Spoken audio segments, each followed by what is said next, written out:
삼성전자는 블랙 프라이데이다. 중국의 지급 준비율 인하다. 등등에 힘입어 사상 최고가를 경신했습니다. 하지만 아까도 말씀드렸지만 우리의 옛날에 포스코 하면은 시가총액 2등. 그렇죠. 네, 2등까지 올라가. 근데 지금은 이제 현대차한테 뺏겼어요. 네, 얼마 전 밀렸습니다. 네, 굴욕이죠. 네, 포스코의 안습입니다. 하지만 포스코는 저력이 있는 회사죠. 그렇습니다. 네, 네. 글로벌하게 비교해봐도 뭐 마진율이 제일 높고 수익성도 탁월한 회사인데 남들이 다 적자날 때도 포스코만은 흑자를 내는 그런 상황 아니겠습니까? 근데도 40만 원이 안 된다는 건 너무 참 싸 보이기도 했다. 이런 얘기를 유현정 기자랑 한 두세 달 전에 했던 것 같습니다. 네. 네, 그죠? 네, 자. 이웃나라 중국에서 훈풍이 불어왔습니다. 아까 조광훈 연구원도 말씀해 주셨지만 상당히 훈풍이 왔는데 하지만 얼마 전에 뭐 철근업계들 뭐 건설업계하고 막 기싸움을 벌일 정도로 네. 참 별별 약재들이 많은 이 네. 철강업계인데 여전히 철강업계는 오늘 날씨가 좀 추워진 것처럼 네. 한겨울인 것 같습니다. 자, 어느 정도로 이 철강업계를 봄, 여름, 가을로 치면 좀 어떻게 좀 표현할 수 있습니까? 우리 유현정 기자님. 네, 지금 철강업계가 한파 바로 앞에 서 있는 격인데요. 그러니까 바로 앞. 한파가 좀 있으면 옵니까, 그러면? 네. 아, 지나간 게 아니고? 네, 뭐, 아까도 연구원님께서 말씀하셨지만, 네. 4분기가 바닥일 것으로 보기 때문에, 예, 좀 그 바로 앞이라고 할 수 있는데, 이제 3분기 실적 발표가 엊그제. 있었는데. 예, 있었습니다. 동국제강하고 동부제철이 실적 발표를 나란히 했는데요. 동국제강이 3분기에 연결 기준으로 매출액 2조 388억 원 기록했고 영업 적자를 냈습니다. 그래서 565억 원 적자를 냈고 동부제철도 그 매출액이 1조 596억 원인데 이제 영업 적자가 715억 원에 달했습니다. 그러니까 그 앞서서 그 지난달에 실적 발표를 했던 포스코도 거의 80% 가까이 실적이 하락했었고요. 그다음에 현대제철은 뭐 영업 적자까지는 아니었지만 단기 순이익이 손실로 나타났던 그런 이제 기록을 올렸었는데 그 이렇게 철강업계 모두 좀 하락하는 건 유례없는 좀 일이라는 게 업계의 그 업계의 그 시각입니다. 네. 오늘 보니까 동국제강은 한 9% 정도 급등을 하고 있는데 네. 이 동부제철 네. 우리 김준기 동부그룹 회장님께서 네. 공을 들이고 있는 우리 동부제철 5,900원 액면가를 겨우 넘고 있습니다. 많이. 우리 김준기 회장님을 제가 이제 가까이서 뵌 적도 있는데. 아, 그렇습니까? 생각하면 이 주가가 한 5만 원은 가도 참 시원찮을 판에 아직 5,900원이네요. 갈 여력이 많이 있어야 될 것 같은데. 네. 알겠습니다. 자, 이렇게 철강업계에 부는 한파의 원인, 어디에서 찾을 수 있을까요? 네, 뭐 2분기부터 얘기는 많이 나왔는데요. 세 가지 정도로 요약해 보겠습니다. 일단은 경쟁이 심화됐고, 그다음에 성장 정체, 그다음에 불확실성 증가, 뭐 이런 식으로 요약을 해볼 수가 있을 것 같은데요. 일단은 우리나라가 원래는 철강 순수입국이었습니다. 그러니까 필요한 철강보다 생산한 철강이 작아서 외부로부터 철강을 수입해야 되는 나라였는데 올해 상반기에 그게 이제 역전이 됐어요. 순수출국으로. 그러니까 철강 생산량이 넘쳐난다는 얘기죠. 그 수치로 보면 2007년에 5천만 톤 수준을 생산을 했다면 그 올해는 7천만 톤 수준으로 그 증가를 했거든요. 그러면서 시장이 그런데 막상 시장은 또 불황이 된 거죠. 그러니까 생산량은 늘어났는데 그것을 쓸 데가 없어지니까 이제 갑자기 우리나라에서 경쟁이 심화되는 상황에 좀 이르렀습니다. 그래서 이제 포스코가 대표적으로 그 가장 종강 생산량이 많은 기업 아닙니까? 근데 수출 비중이 예전에는 거의 30%대였다면 현재 40% 육박하고 있습니다. 예, 이게 의미가 큰데요.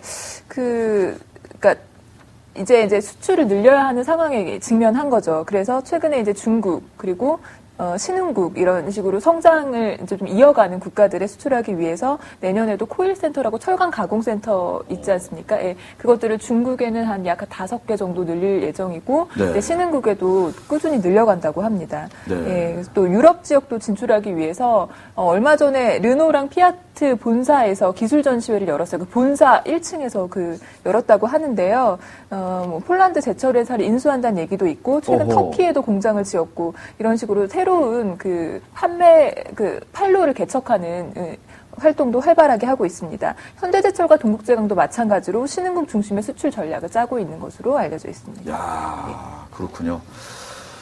경쟁도 심화되고, 그러니까 수출 물량이 이제 늘어나다 보니까 국제 가격은 조금 이제 떨어지는 거고, 네, 그런 얘기가 있습니다. 어제 얘기했던 금호석유는 오늘 7% 급등을 하고 있네요. 네, 계열 분리가 긍정적인 모멘텀이 되는 것 같고, 네, 오늘은 외국계 이 JP모간에서 어마어마하게 주식을 사고 있네요. 금호, 석유, 화학. 네, 어제 나왔던 그 애널리스트 분께서는 목표가를 한 25만 원 정도 말씀하셨던 것 같은데, 네, 지금 19만 원 향해 가고 있습니다. 올라갈 여력이 많이 있다. 이렇게 좀 우리 주식들이 좀 싸다. 이렇게 느껴집니다. 잠깐 좀 드는 생각인데요. 네. 그 온라인 오프라인 기사 쓰면서 이렇게 방송까지 나오시는데 좀 이렇게 부담되거나 그러시지 않습니까? 어떤 부담 말씀하시나요? 그러니까 뭐 이렇게 업무가 좀 이렇게 막 과중되거나 뭐 이렇게 방송까지 해야 되는 그런. 이게 특성이 좀 달라서, 예. 그러니까 각각의 재미가 좀 있는 것 같습니다. 네. 각각의 재미가 있다. 네, 알겠습니다. 나중에 네. 연봉영상 할 때 내가 방송까지도 한다 하면서 세게 얘기하세요. 강하게 네, 말하겠습니다. 네, 내가 이 방송까지 하면서 네. 열심히 하고 있다. 네, 알아달라 하면서 연봉영상 할 때 몸값을 팍팍 좀 올려서 얘기하셔도 통할 것 같습니다. 네, 알겠습니다. 오늘 종편 시작이잖아요. 예, 그렇습니다. 네, 방송이 대세예요. 네. 인정을 하시나요? 네, 우리 기고만장도 이제. 알겠습니다. 제가 좀 답답한 게 요새 많아서 드리는 말씀이에요. 자, 이렇게 그 해외 시장 수출만으로는 워낙 이제 경쟁이 심하다 보니까 이 뭔가 이 부족한 거를 메우기가 좀 부족할 것 같습니다. 자, 다른 노력도 할 것 같은데 어떻습니까? 네, 그, 이제, 2분기에 한참 나왔던 얘기는 원가 절감 얘기였죠. 네. 약간 좀 저렴한 그 미분탄을 쓰거나 이런 식으로 원료값을 좀 낮춘다는 거였는데, 이제 그거 가지고는 안 되겠다는 게 철강업계의 인식입니다. 그래서, 이제 철강사들이 경영 혁신을 그 연말 화두로 이제 좀 꼽고 있는데요. 그러니까, 쉽게 말하자면, 비효율적인 경영 시스템을 전면적으로 뜯어 고쳐서 바꾸자는 것입니다. 그, 이제 대표적으로 포스코가 지난 23일에 구글과 전략적인 협력을 체결했는데요. 좀 화제를 모았던 게 제철 산업하면 가장 전통적인 산업 아닙니까? 약간 좀 근대적인 느낌이고, 그렇죠. 근데 구글이라고 하면 가장 최첨단을 달리는 IT 업체인데 이 두 회사가 손을 잡았다는 것만으로도 굉장히 화제를 모았었습니다. 포스코와 구글. 예. 중세와 현대가 만난. 그렇죠. 그런 격이죠. 그래서 안 어울리는 것 같은데 막상 얘기가 되더라고요. 그래서 어떻게 얘기가 되냐면 포스코는 구글로부터 구글의 IT 기술과 솔루션을 도입해서 미래형 경영 시스템을 구축하기로 했습니다. 이른바 포스피아 3.0이라고 하는데요. 원래 포스코가 2000년대 초반에 포스피아라는 그 시스템을 만들긴 했었어요. 네, 가물가물 기억이 납니다. 10년 전입니다. 포스피아, 네. 10년 동안 데이터량도 방대해지고 회사도 커졌기 때문에 그에 맞게 시스템을 좀 전면적으로 혁신할 필요성이 있었다고 합니다. 그래서 구글을 이제 선택을 했는데요. 그 내용이 단순히 IT 서비스 도입을 넘어서서 설비, 물류, 환경, 에너지, 안전, 이런 모든 분야에서 구글이 가진 3차원 기술이나 아니면 시뮬레이션 기술 이런 것들을 활용한다는 건데요. 네. 그러니까 예를 들면 구글의 3D 기술을 이용해서 가상 제철소를 만든다고 합니다. 그러니까 가상으로 제철소를 만들어서 거기에서 어떤 위험이 있을지 또는 어떤 효과가 있을지를 미리 예측하고 전략을 짜겠다는 겁니다. 미리 예측해서. 예, 그러니까 이게 예를 들자면 포스코의 물류나 안전 같은 경우에는 굉장히 해결하기 어려웠던 난제였거든요. 그것을 구글의 그 기술로 해결을 하고 구글은 반대로 SI 사업이라고 하죠. 예, 이 SI 사업을 철강 및 아시아 지역으로 확대하는 그런 전략을 쓸 수 있기 때문에 둘 다 윈윈 전략이라고 볼 수 있습니다. 네, 그렇군요. 제가 2000년 초반에 때 포스코 출발 때 그때 그 유상부 회장 계실 때, 그다음에 이구택 사장 계실 때였는데 벌써 10년 전 얘기군요. 그때 시도했던 그 포스피아라는 거를 이제는 좀 더 본격화한다. 업그레이드하는 거죠. 예. 그렇습니다. 와, 이 고대와 포스트 모던이 만나는군요, 이제. 그런 느낌인 거죠. 네. 포스코와 구글이. 네. 참 이전 같아서는 상상도 할 수 없던 일들이 많이 나타납니다. 근데 이제 포스코라든가 현대차라든가 우리 국내 청각사 입장에서는 해외 업체들이 과연 어떻게 무언가를 준비하고 있는지를 참 중요한 것 같습니다. 그게. 그렇죠. 어떻습니까? 그 해외 업체의 동향은? 해외 업체 같은 경우에는 지금 중국하고 일본 얘기를 들 수 있는데요. 아시아 시장이 전 세계에서 차지하는 비중이 한 70에서 80% 가까이 될 만큼 큰 시장이라 거의 전 세계라고 해도 무방한데 그런 아시아 시장에서 중국의 경우에는 지금 통폐합 움직임이 2004년부터 가시화됐었는데요. 통폐합을 좀 촉진하기 위해서 중국 정부가 최근에 계획을 좀 발표를 했어요. 그러다 보니까 좀 통폐합에 힘이 실려서 허베이 강철이라는 중국 전국 최고의 철강 회사가 오. 2조 3천억 원 가량의 유증을 실시했습니다. 이 목적이 뭐냐면 M&A거든요. 그러니까 작은 철강 회사들을 다 사들여서 거대한 몸집 불리기에 나서겠다는 것입니다.